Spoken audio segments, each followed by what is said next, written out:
You're listening to WCAT Radio, your home for authentic Catholic programming. Welcome to The Open Door, a show based on the words in Revelation, "I have left an open door before you, which no one can close." This is WCAT Radio's longest-running show, which opened the door to the radio station in October 2016. It's currently offered by Jim Hanink, Mario Ramos Reyes and friends, and remains open to the love of God in its call to build a culture of life and a just social order through the panel's discussion of the Catholic social teaching principles of solidarity, subsidiarity, and economic democracy. The Open Door also explores nonviolence, distributism, and communitarianism. So join us at the Open Door, where you too can be part of the conversation. Welcome to the Open Door. Jim Hanink here with fellow panelists Mario Ramos Reyes and Valerie Niemeyer. Today we explore the relation between faith and science. We'll do so from the perspective of philosophy, especially Thomism. Our welcome guest is Professor Paul Julienne. He is a groundbreaking quantum physics researcher, long affiliated with the Joint Quantum Institute at the University of Maryland. He was recently elected a member of the National Academy of Sciences for his exceptional original research. Julienne helped establish the science of ultra-cold matter, which investigates atoms and molecules near absolute zero. As always, we begin today in prayer. Come, Holy Spirit, fill the hearts of your faithful and kindle in them the fire of your love. Send forth your Spirit, and they shall be created, and you shall renew the face of the earth. O God, who have taught the hearts of the faithful by the light of the Holy Spirit, grant that in the same Spirit we may be truly wise and ever rejoice in his consolation. Through Christ our Lord. Amen. Amen. Let's start with some philosophy. As an Anglican, Paul, how did you come to be a Thomist? Well, that's certainly an interesting question. It has several dimensions to it, some more recent, some a little bit older. So let me just start with the generality. The Anglican world has always appreciated philosophical reason. And of course, the fathers and councils of the early church, and there certainly have been and are Anglican Thomists, even contemporary ones. So, but going back many, many, many years ago, when I was in college, just studying to have a career in the sciences, I had to decide whether science and my Christian faith conflicted with one another. And in studying philosophy and taking philosophy class, I sort of more or less accidentally stumbled across St. Thomas and people like Gilles Son and Jacques Maritain and some contemporary Thomists and at that time, and as well as other philosophers like the philosopher-scientist Michael Polanyi, who's not a Thomist, but certainly taught us how to do science non-reductively, and you don't have to be a materialist and reduce everything to matter and motion. And so between all that reading back in college, I really got from Thomas Aquinas a basic sound idea about how to not be a positivist in the scientist and not be a reductive, someone who just wants to reduce everything to matter and motion. So that goes way back. I mean, over the years, I've had a longstanding interest in healing a rift between science and religion that many people perceive, and so I've had developed classes on this over the years from an Anglican perspective, and there's a lot of prominent Anglicans working in the area of science and faith. Alistair McGrath at Oxford University is one example. Sir John Polkinghorne at Cambridge is another. And so there's a lot of prominent Anglicans working in the area of science and faith. More recently, my daughter was taking classes at the John Paul Institute down here in Washington, D.C., and the John Paul II Institute on Marriage and the Family. And she told me about a book being released and a talk being given by Professor Michael Hanby down at the Institute called No God, No Science, which touches on the issues of science and theology, in particular from the standpoint of St. Thomas and the whole Christian philosophical tradition. So I went down and heard Michael's talk and introduced myself to him. We had lunch. I wound up later taking some classes from Michael at the Institute and from some of the other philosophers looking into the Western philosophical tradition. So I got to read from classical sources myself, some of the church fathers and Aristotle and Thomas Aquinas, as well as other contemporary Thomists, including Anglican Thomists. Good Anglican Thomist is Simon Oliver at the University of Durham, who's a good friend of Michael Hanby and even gave a talk at the John Paul II Institute when I was doing classes there. So basically, and I just discovered St. Thomas has what we need philosophically to bring a sound understanding of why science is possible and what science is actually accomplishing, I think. So, and Thomas is for all Christians. He's for the Eastern Orthodox and the Protestants and the Catholics all together, and for everybody else, actually, because to the extent that his philosophy points us to the truth about reality, anyone who respects truth should appreciate St. Thomas. So I hope that's kind of a short but maybe long-winded answer. No, it's just great. One little postscript. At our last meeting of the American Maritime Association, an Anglican, Travis Dumsday, gave a paper on Eric Maskell, who was very much a Thomist and an Anglican. That's true, yes. I have his book, The Openness of Being. It's his Gifford Lectures. That'd be good for the open door. Yeah, probably. All right. Well, Mario, you want to pose another question? Well, it's very interesting. I never thought about this relationship between Anglicanism and Thomism that way. But I heard you, Paul, talking about science all the time. And you want to somehow reconcile both the philosophical tradition and science, or Christianity and science. And I agree with that, but I have I'm not saying different view, but when you talk about science, you talk as if science is just one way of thinking, which is a model, and a model shaped by empirical science. When you come from the Hispanic tradition, I'm talking about Spain, the long tradition, Thomistic tradition of Spain.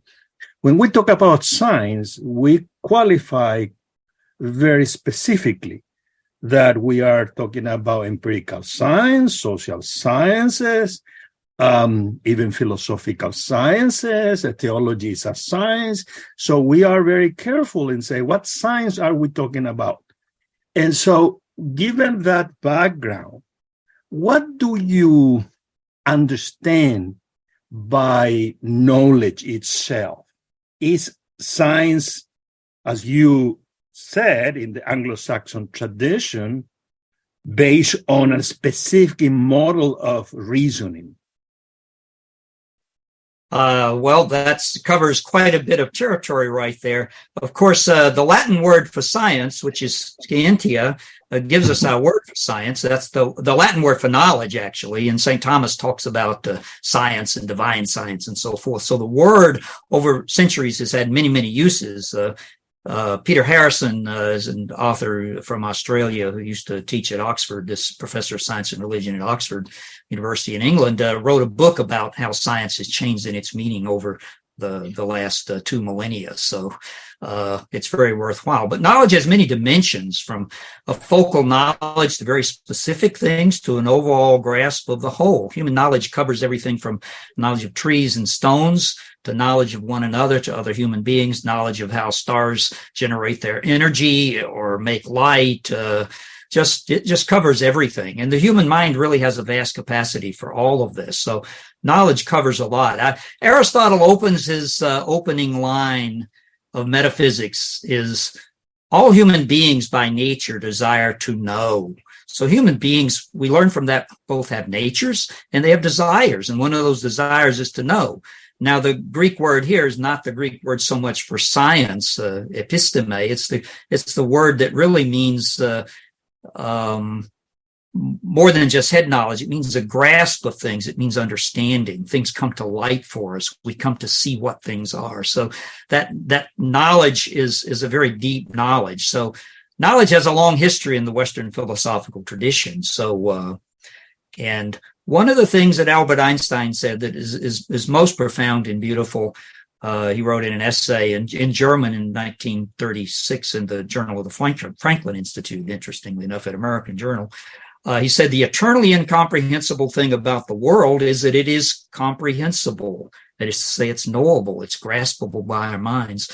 And Einstein used that wonderful German word, ein Wunder, which means a miracle in German. It's a miracle that we can do this. So interestingly, comprehensibility and incomprehensibility both go together. So in a certain sense, all being is an intelligible mystery, both knowable, comprehensible, but yet also a mystery. So knowledge also is something that we never do alone. We always do it together.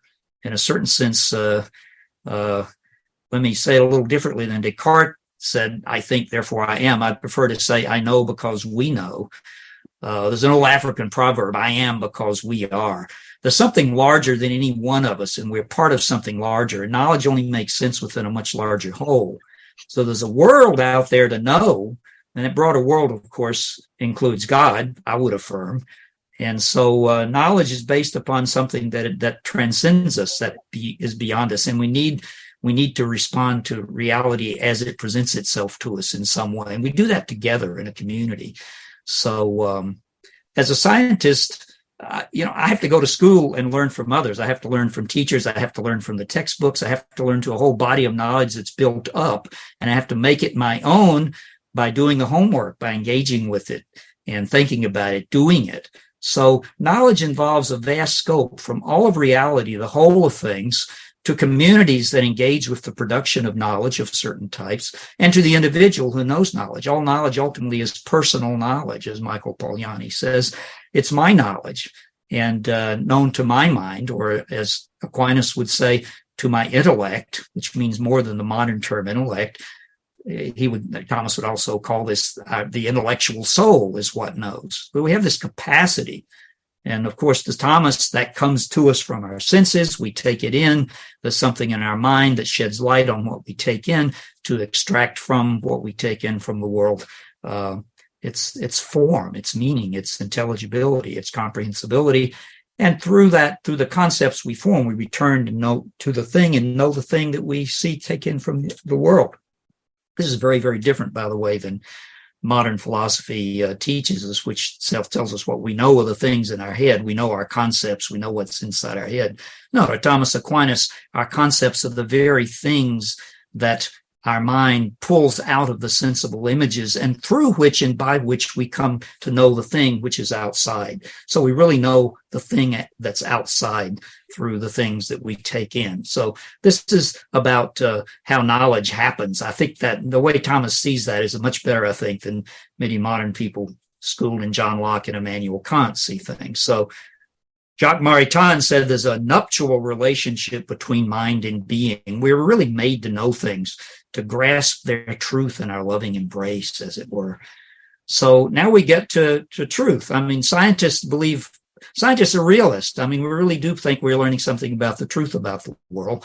But in order to understand the truth of the world, I think we have to understand what is the world. And there's this larger reality, which includes the reality of God. And how do we put it all together? For Thomas Aquinas, the truth is a kind of conformity between something out there in the world and a mind. Without mind, there is no truth. But truth, like goodness, also reflect a certain, quote, transcendental property of being, some characteristic of all beings. In particular, it's a kind of relation. It's a mode by which mind relates to things. And as St. Thomas tells us we have to look at the whole of truth in defining the truth of a thing. When we talk about scientific truth, what are we finding? Well, modern scientists may have one understanding of that, but I'm trying to get at a metaphysical or a deeper philosophical understanding of what is truth. What are we really doing? And so it'll help us to understand better what science is doing as it knows things. So what Thomas, behind all of his notion, all of his philosophy, is this notion of creation. There's only two kinds of being in the world. There's the internal, uncreated being of God, and there's the created being of changeable and things that are in flux and things that are like us. We're created beings. So all things that thus are sandwiched between two minds or two intellects, the intellect of God, the mind of God, and the human mind, which comprehends things. We're the ones who do science here in this world. And Thomas quotes a remarkable statement from Aristotle about truth. And I think this actually touches back upon Einstein's point. So Thomas says, and he's particularly here thinking about the human being, he says there must be a being that can agree with all things in order for there to be truth. And that being is the soul, the intellectual soul, he says, quoting from Aristotle, which, quote, is in some way all things, unquote. In some way, our intellectual souls have access to all of being, all of reality. It's remarkable. It's that things are comprehensible across a vast scope of things. It's absolutely remarkable. However, the conformity of mind and being, there's two aspects to that. There's the mind of God who knows things, and there's the mind of the human being that knows things. So the measure of the truth of all things, to Thomas Aquinas, he rather explicitly say it, comes from God. It's God's creative knowing, creative thinking of things that makes them to be and gives them their being. And it's the conformity of the mind of God with the thing that gives things its truth. From the human side of thing, what Thomas says is our minds don't measure things, rather things which are given their being by God and reflect his truth, things measure our minds. The only thing our minds can measure are human artifacts, things we make, the works of our own hands. We know what we're doing, and as it were, we can, but yet if there's something out there in the world, we have to conform to its truth given to it by God. So, created things are real and have the natures that they have precisely because they're creatively thought by God. That's the source of the intelligibility of being, and why things are understandable to us, why we can do science.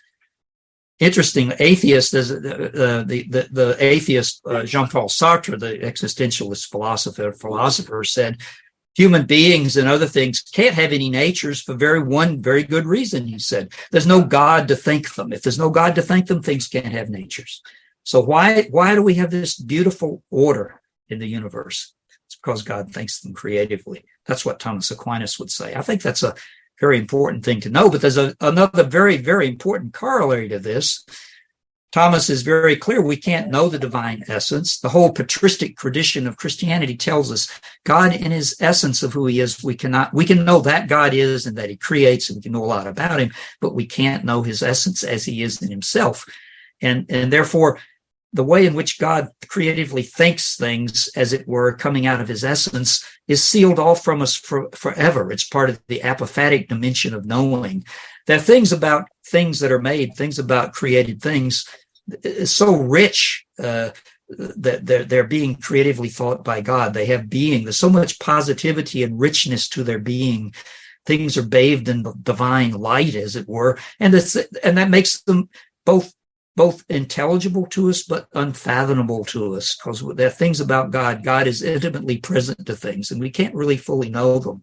So we know God from creatures. We also know creatures, as it were, by analogy with other creatures. So in a certain sense, we name atomic being, the kind of things that I work with, from ordinary things in the world, but we can't really know atomic being fully. When we get to the root of the world, the root of things, the root of matter and what it's like, there's a mystery there that's fundamentally impenetrable. So I may not be talking like most scientists, but I think I'm talking like a scientist when I say that. So we truly know things, and we know them positively, and know what they are, but yet there's some kind of this dimension of never knowing things fully. Quantum physics scientists still argue over the meaning of quantum physics. It is so strange. The being of the atomic world is so different from the ordinary everyday being that we have no way of even articulating what it's like. Yet, as Thomas said, we name God from creatures. We also name atoms from creatures. So we have to be apophatic downward towards the things at the atomic world, just like we have to be apophatically upward towards God. Paul, yes, you were on the verge of pausing. I was almost, and you probably say I've talked too long. You were on the verge of pausing. And you told me in an email that you had so much to say on this question that Mario so innocently posed to you. You had so much to say on this that you probably would need some pacing. So my first reaction to all that you said is, wow. And my second reaction is, hot damn. And for something more probing, I'm going to ask Mario if he has maybe a question he'd like to ask, and then I'm going to turn things over to Valerie with a different sort of angle. It was too rich to ask another question, but I don't know if my goal was for our audience, that generally our audience are part of the American Solidarity Party. Yeah. And, right. You had to bring that up, didn't you? Right. Okay, go ahead. And so, and this is what happened a couple of weeks ago. Someone said to me, well, politics is not a science. And I said, yes, it is. No, it's not. And I said, well, what is your argument? Well, it's not a model on chemistry, physics. It's just an art. It's a way by which you go, move again, and you just seize power or get elected, whatever. And I said, no, that's Maritain claim in 1942. That's Machiavellism. So that's my question. Many people, even those who are part of the Christian tradition, claim that politics is not a science. Why? Because in our mindset, science has a specific way of thinking, which is probably, I don't know, correct me if I'm wrong, is the model is a model on physics. And so when people talk about science and have in their mind this type of model, therefore those knowledge that are part of this are not scientific, that's art. So what when you talk about science, which of those set of knowledge is really setting the model for a scientific knowledge? Is history or political science really science, or are just fake sciences? That's a big question. Science, of course, as I said, historically would mean any kind of knowledge that starts with certain basic principles dealing with some basic subject, and you develop knowledge. Well, there's different ways of thinking about it, but in a certain sense, the sciences have come to and the natural sciences have come to have a fairly particular meaning. People always fight over the meaning of words and who gets to control the meaning of words. So I think a lot of battles have to do with that. When knowledge, let's look at it this way. We're dealing with reality in some ways. So there's reality. Reality has many layers and different dimensions to it. There's all of reality in a sense. Metaphysics deals with being, the science of being qua being, as we'd say it. The science of being is the science. Okay, well, anyway, that's what traditionalists would say. There are many kinds of sciences. There's chemistry and physics, of course, but to think that somehow chemistry and physics is so basic and tells us what everything is and how we can understand everything ultimately by reducing it to physics is sheer nonsense. I mean, you can't reduce everything to physics. There are things that there's different dimensions. There's to reality. I mean, the human being is a political animal. We belong in a polis, in a city, and so in a certain sense, there's an order to that. Science, in a certain sense, I suppose you could think of science in its greatest generality as trying to bring some sense of order and cohesion and understanding to being under certain aspects, say under the aspect of physical being, of matter in motion and things like that, or the fundamental atomic level of how things get built up. Chemistry goes a little deeper and deals with more complex entities, many atoms bound together in molecules, making chemicals and chemical reactions. And biology deals with cells and how cells build up organisms and how organisms live and develop and so forth. And then you go on from biology to more complex sciences, psychology, maybe ecology, how different things, entities all fit together in a very complex ecosystem where everything is related to everything else. Politics is a kind of complex human ecosystem. I mean, there's all kinds of ways you can think about things. Okay, Paul and Mario, politics. Oh, politics. Now, you're looking at Valerie Niemeyer, and she's smiling because she's just back from round one of the American Solidarity Party's convention. Round two comes up this weekend, and Valerie was engaged in the science of the impossible, and she's weathered the storm. And I tell you, she has that smile on her face. But if she wants to add a postscript from the so-called real world of politics, that's fine. Or maybe she wants to push us ahead and see what else is looking for our exploration. Valerie. Up, you're on mute. Oh, no, we can't have you on mute. No, you're right. All right. With 6 kids upstairs, you never know exactly what sound might be making it into the room. So you said the word exploration, and I was thinking a lot about that as I was listening to you speak, just this idea of this great frontier of discovery, and that the way that science is about discovery. And I was just wanting to actually know more. I don't really have much to say about the convention other than it was a journey of discovery for me. There's a lot of, I think at one point somebody said politics is chaos. So I know that there's a science of chaos and entropy, but then trying to make order out of disorder. I mean, all of that relates to politics. Is biting your tongue a tactic? I think so. And speaking is a tactic. But yeah, as far as your frontier, would you tell us a little bit more about what kind of science you do? What is your focus in this kind of journey of discovery? Sure, I would love to. My area is fairly simple. My background is in chemistry and mathematics and physics, and my particular field, we call it AMO physics after its abbreviation. That stands for atomic, molecular, and optical, which deals with what it says: atoms, molecules that atoms build up, and with light in particular in all of its dimensions and different wavelengths and so forth and so on. So that deals with matter on its low energy, ordinary scale of things, not high energy, not nuclear physics, not biological physics and very complex things.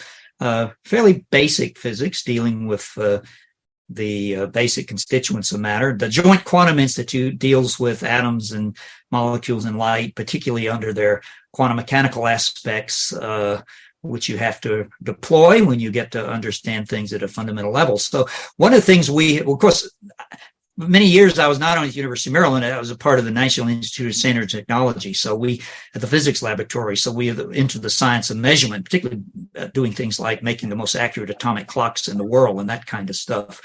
But in order to measure atoms, we really make good clocks out of them. We find it's really good to slow them down and make them stop and hold them still. Don't let them move around.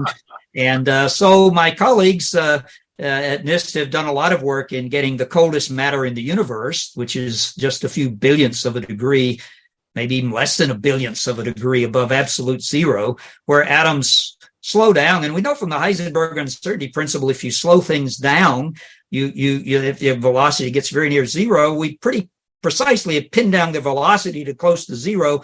So we really can't know where they are. So they spread out all over the place, and they do some very fascinating quantum mechanical things, very intelligible things, as any, I think, grad student in this area would tell you, but yet very odd and strange. So my colleagues, two of my colleagues at NIST, Bill Phillips in Gaithersburg and Eric Cornell in labs in Boulder, won the Nobel Prize in Physics in the 2 Nobel Prizes for their work in developing ultra-cold matter and making the coldest things in the universe, and for the interesting purposes like building better atomic clocks. But the whole field has exploded. So I'm a theorist. I both explain what these people do and try to predict new things for them to do that are really neat and interesting. So, and one of the things I've learned to do is to work with individual atoms one by one at a time. You can make little arrays of 1, 2, 3, maybe up to several hundred atoms, place them exactly where you want to. Now, of course, the light exerts forces on atoms, so you can actually hold wave-like particles or atoms acting in a wave-like way in boxes made out of walls of light, which is kind of fascinating. It's called optical lattices, and some of my colleagues in NIST helped develop these things, or optical tweezers. We can pick up at one atom at a time and move it around, put it somewhere else, and that kind of thing. Atoms have interesting personalities too. I've got to know quite a few different atoms during the last few years: cesium and sodium and ytterbium and strontium, and fairly intimately. And they all have their unique personalities. It's really quite fun to get to know them. They are quite intelligible, but they're very mystery. If you think the Trinity and the Incarnation is a mystery, try working with atoms. I think they're probably more. Well, that I have a 16-year-old who would be fascinated by everything you're saying. I'm just sort of like glazed over, like, whoa. But one of the things you mentioned, light. And so back to the convention, one of the things that came to mind, because I think about light a lot, light and darkness. And one of the things that I quoted at one point during the convention was that there's a lyric from Rend Collective, a Northern Irish band. It's a praise song, and it says, "The dark is just a canvas for the brightness of your glory," speaking to God. And I often think about, the light and the darkness, that we're called to be the light in the darkness, and that, the American Solidarity Party is called to be the light in the darkness of our political and cultural times. And I, even with my kids, I think about when I read literature and stories, I think with them about, well, where's the darkness here and where's the light and this tension? And so I'm just going to throw that out there because on a less technical level, I wonder if you ponder about that, about how your work connects to these kind of the story elements of life. And you don't need to answer that right now, but I'm just going to throw that out there if at some point you do have something to say about it. Light is an absolutely wonderful image, and it has been for a long time. Of course, there's that wonderful Plato's allegory of the cave about the creature living in the shadows who comes out into the dazzling brightness of the light of the sun. And of course, nobody believes him when he goes back and tells him what he saw. Light is indeed fascinating. Ordinary everyday light is, scientists would call it's chaotic. The light exists in all of its different possible states in a sort of a probabilistic, disorganized sort of way. But there is coherent light. Laser light is coherent, and it's very different because all the photons, as it were, and they act as one, as they don't act individually, each photon doing its own thing, so to speak, moving in whichever direction it desires, independent of all the others. They act as one. And so laser light focused is extremely powerful and much more intense. I mean, you can do a lot with that, I think. One of the fascinating things that one of my colleagues did, and he got his Nobel Prize for, some Einstein and an Indian physicist by the name of Bose predicted back in 1924 that if you can take a certain kind of particle known as, we now call them bosons, but it could be a lithium atom or a sodium atom or a cesium atom, and you can do the right thing to them and get them cold enough, they make something that we now call a Bose-Einstein condensate. That's the matter analog of a laser, of coherent matter. all of the atoms, as it were, are absolutely doing the same thing, so to speak. They're all lined up. And I think of what Jesus said, that his prayer for his disciples is that they all might be one, so that Father, that the world might know that you have sent your Son. So when we're one, when we're coherent, but yet individual, but yet have that coherence, I think there's some powerful analogies you can get out of science that you can build upon of light and all of its properties. So everything we know about the heavens comes to us from light of various kinds: microwave, infrared, visible light, X-rays, ultraviolet, gamma rays. It's Philosophy is light of reason. Yes, yes. Yes, I make one other point about light. Thomas Aquinas uses that image of light in that, that fundamental act by which things become intelligible to our mind. We have two kinds of intellects, as it were. Thomas speaks of our active or agent intellect and our passive or patient intellect.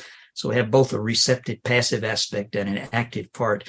And that active part in us, by which what comes from the senses is rendered intelligible, he speaks of it as a light. The active intellect shines a light on the sensible image and enables the mind to extract what it is, so we know the universal from the individual. And Thomas, that's a case philosophical use of that term light.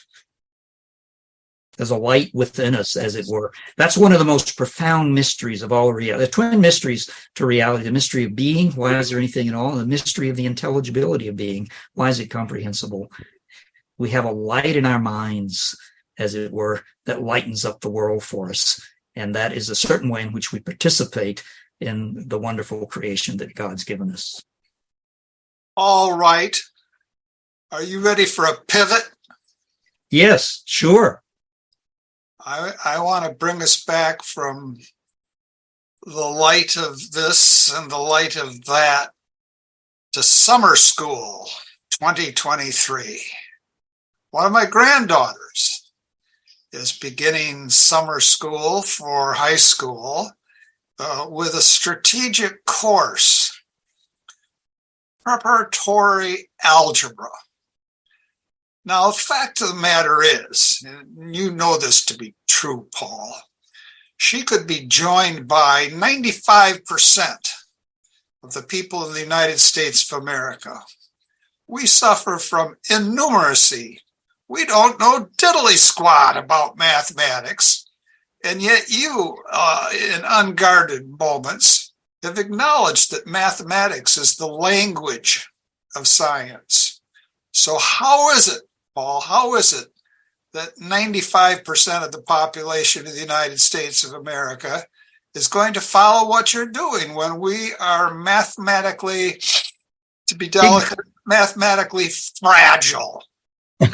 That's fascinating. By the way, my first love of mathematics was stimulated back in high school when I discovered geometry in Euclid. Plato's Academy had a sign over it saying, no man enter here. Two conditions: you have to be 30 and you have to have had geometry. Yes.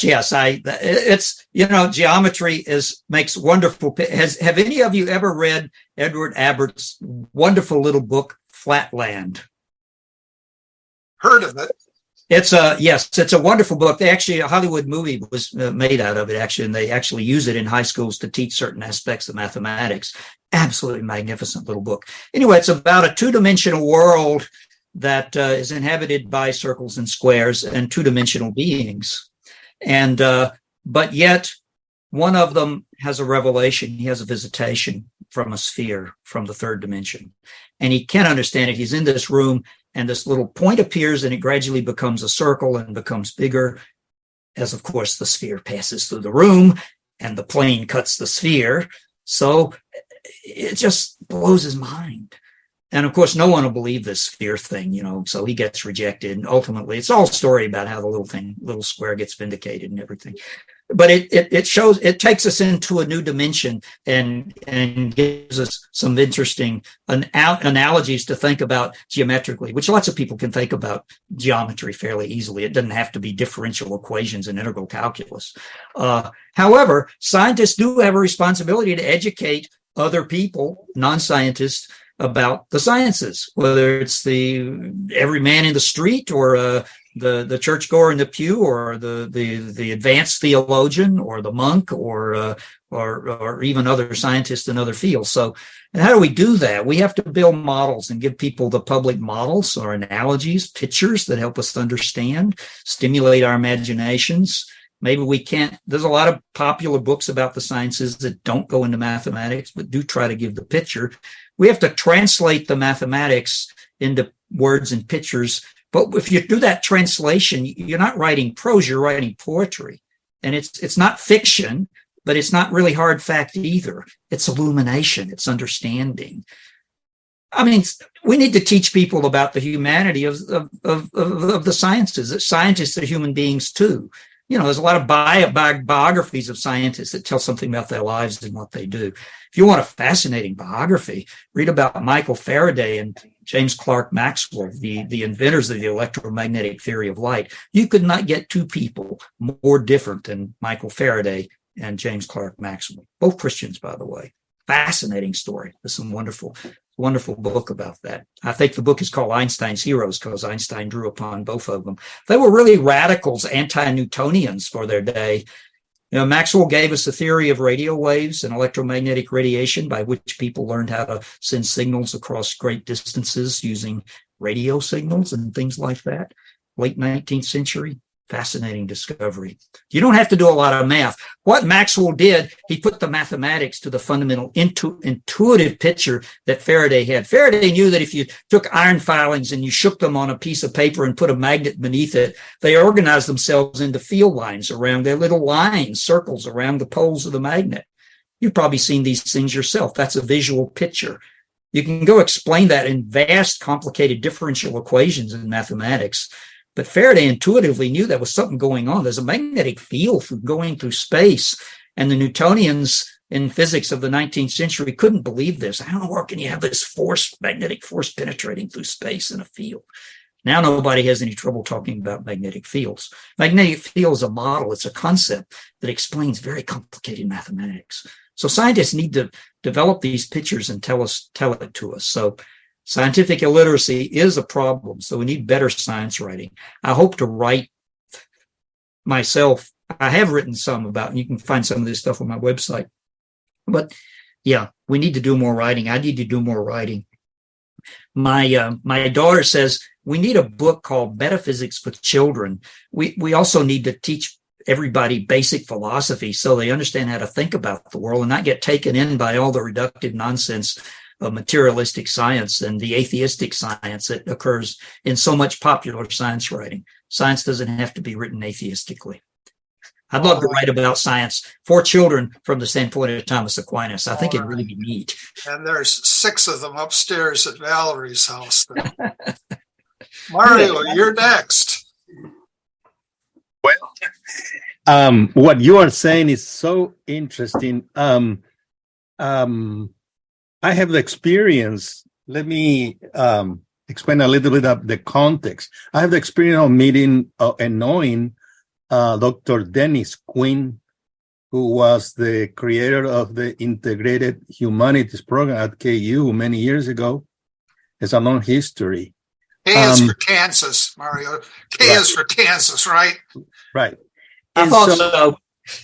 Well, and the approach that he and Dr. Senior did in this program was what is called, they call poetic knowledge.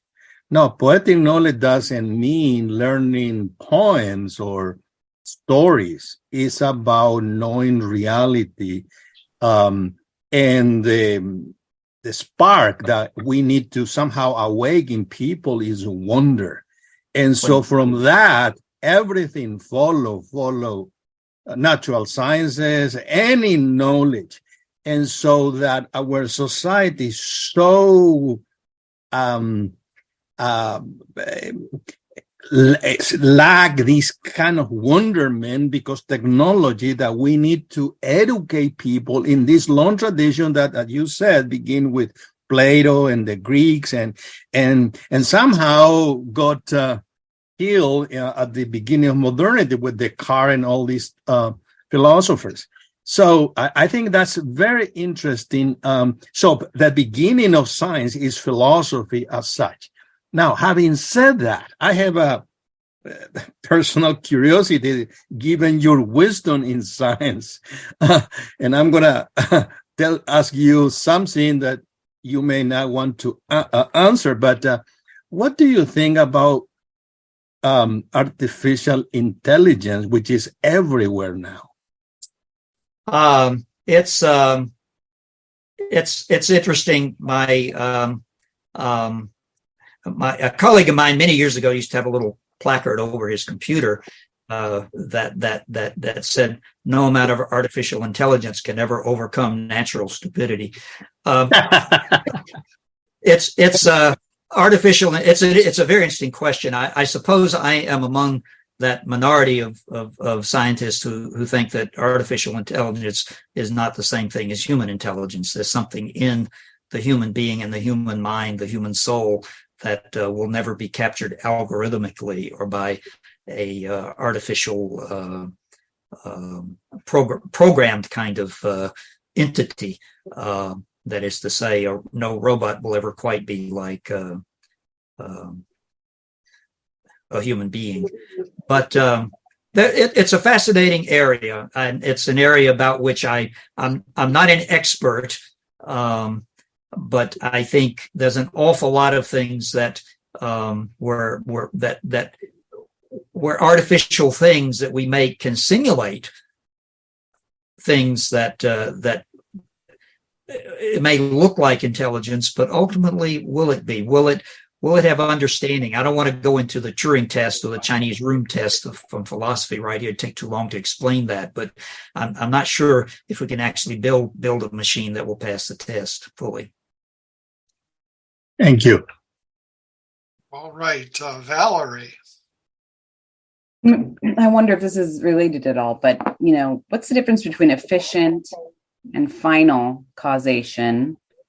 And is there any place for final causation in science? And by the way, you've been speaking, I assume yes, but yes, there is. In fact, that's it gets us into the notion of a cause, and that could take us down a lot of rabbit trails, but cause basically accounts for what's happening. So Aristotle, I think, here actually had it right there. 4 kinds of causes. And Thomist, of course, adds a secondary and primary cause for the primary and secondary causation to another kind of cause. But the 4 causes of Aristotle are the formal, final, efficient, and material causes. So there's water boiling in the pot on the stove, okay? And we want to know why, okay? Well, the simple answer is the formal and final cause. I want a cup of tea.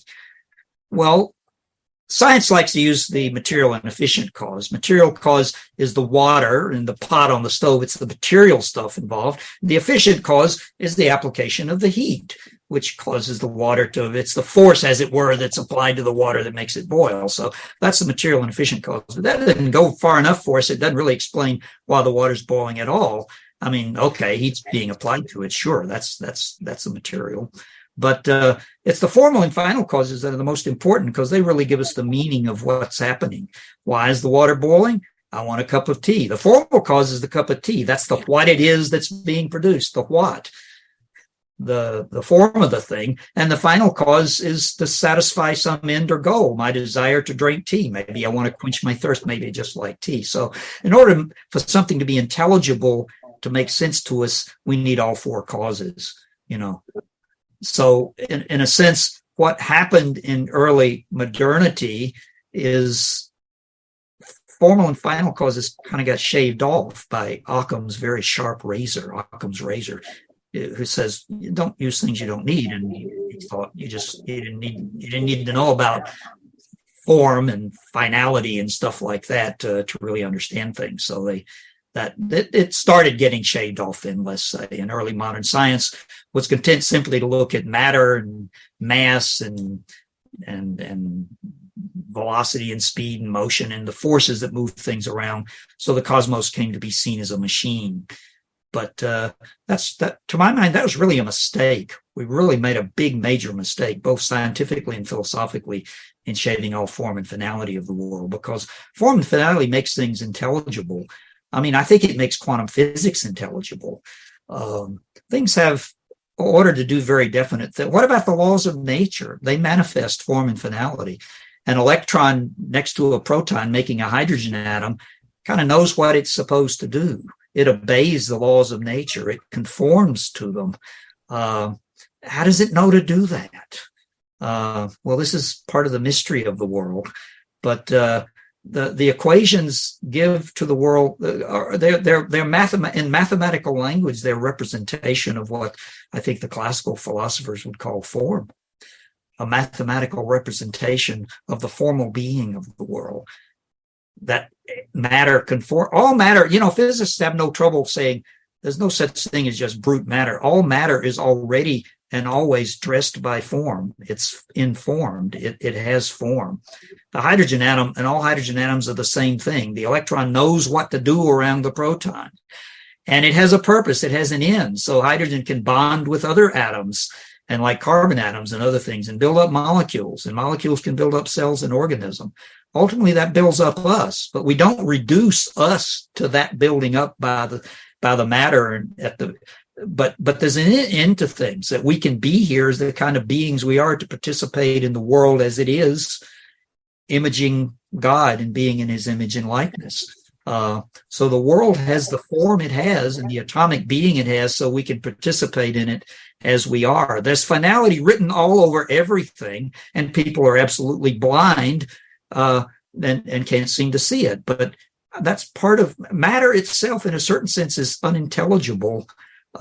And for two reasons. I mean, we need this wider scope of even the smallest atom is situated in a reality where it gets its being from the transcendent being of God.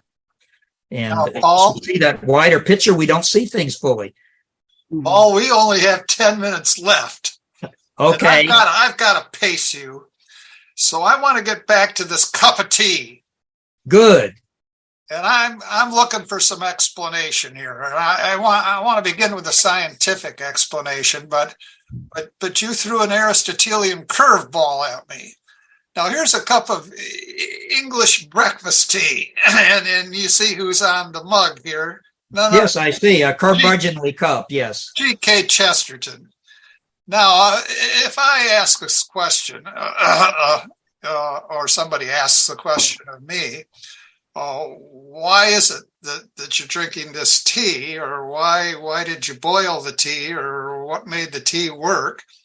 I might start in with an explanation, if I'm of a reductivist mind, in terms of material and efficient causation. But you say, aha, that's not enough. Why did you want the tea?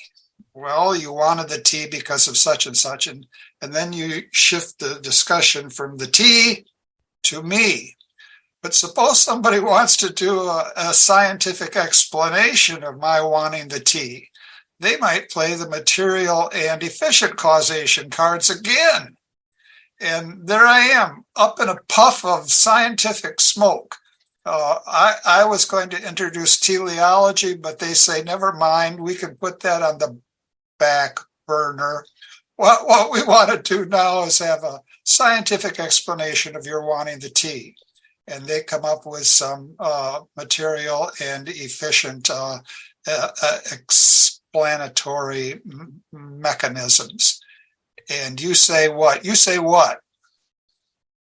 You say, what was that question after all? Yes, well, teleology. I basically asked the question, okay, you're a scientist, an atheist scientist comes, why do you want to know these things? Why is science possible? Why can we even do science in the first place? Why do you want to know things? What's going on here?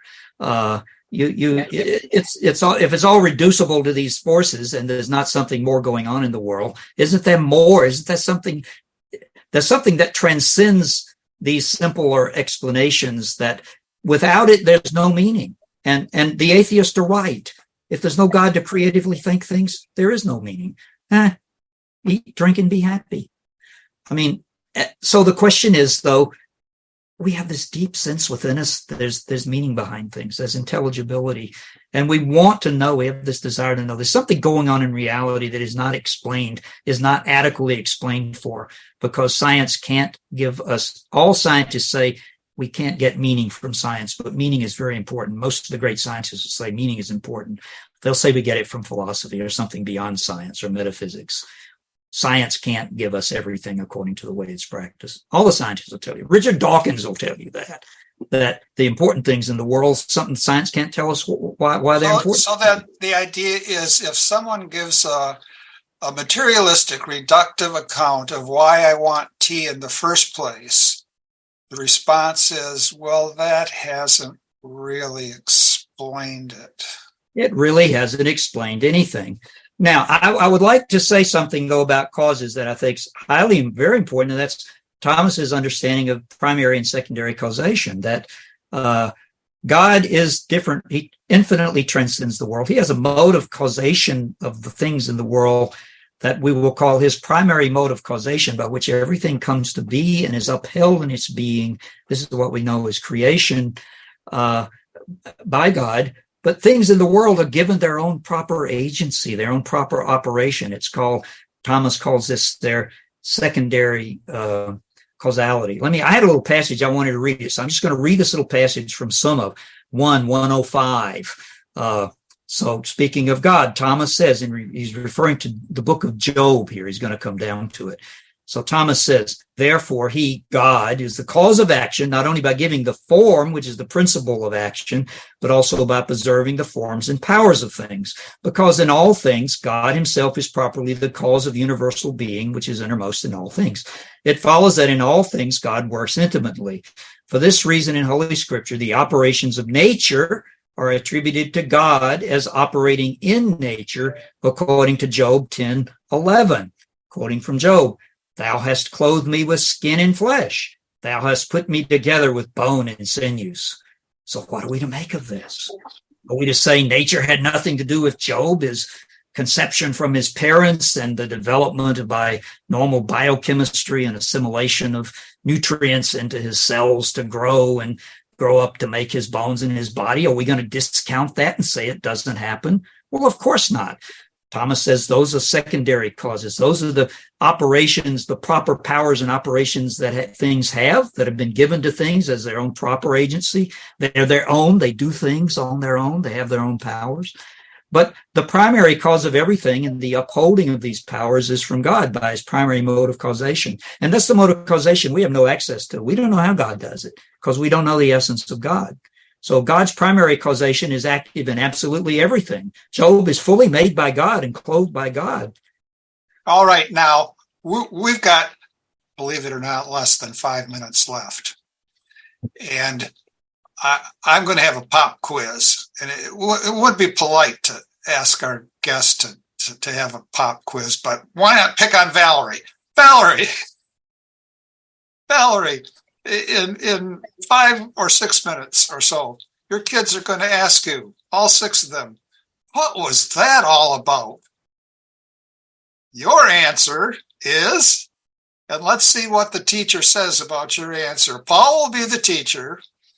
Your kids are popping the quiz on you. They're going to ask you, what was that all about? And you're going to say... No pressure here.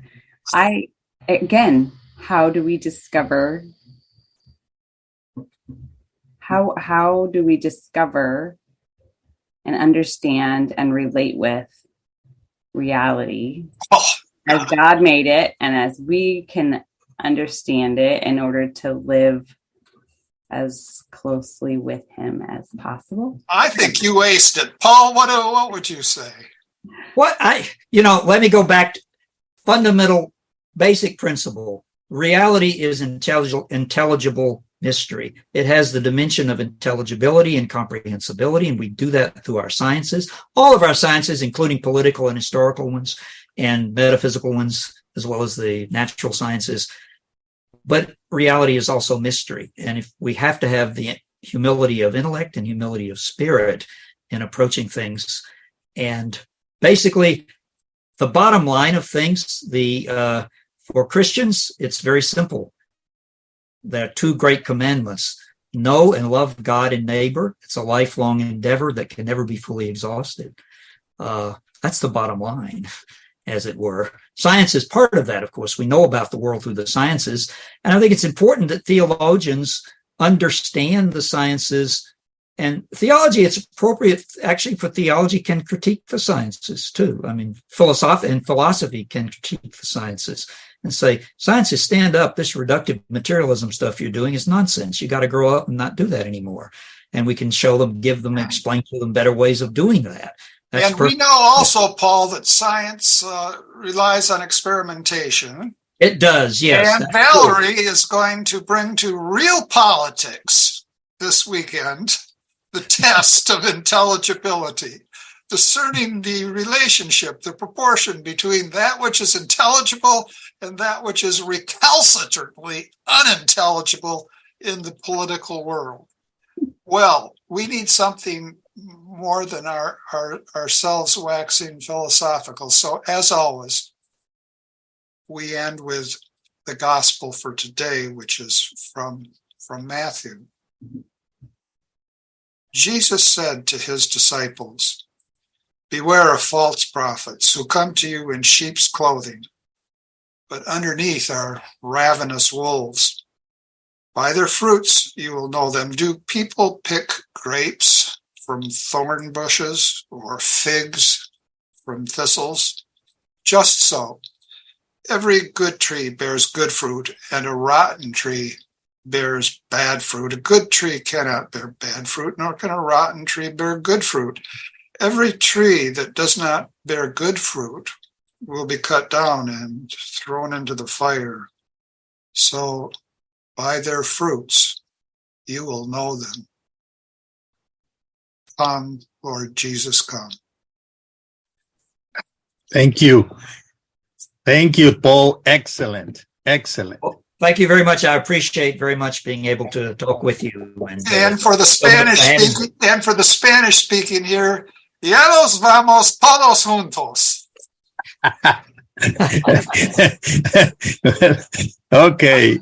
Godspeed. Godspeed, everyone. Okay. Thank you, Paul. Bye-bye. Thank you. Hello, God's beloved. I'm Annabelle Mosley, author, professor of theology, and host of Then Sings My Soul and Destination Sainthood on WCAT Radio.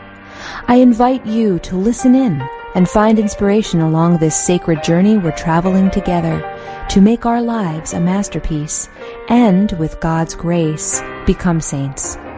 Join me, Annabelle Mosley, for Then Sings My Soul and Destination Sainthood on WCAT Radio.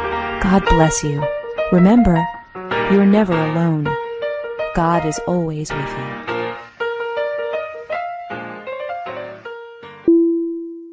Thank you for listening to a production of WCAT Radio. Please join us in our mission of evangelization. And don't forget, love lifts up when knowledge takes flight.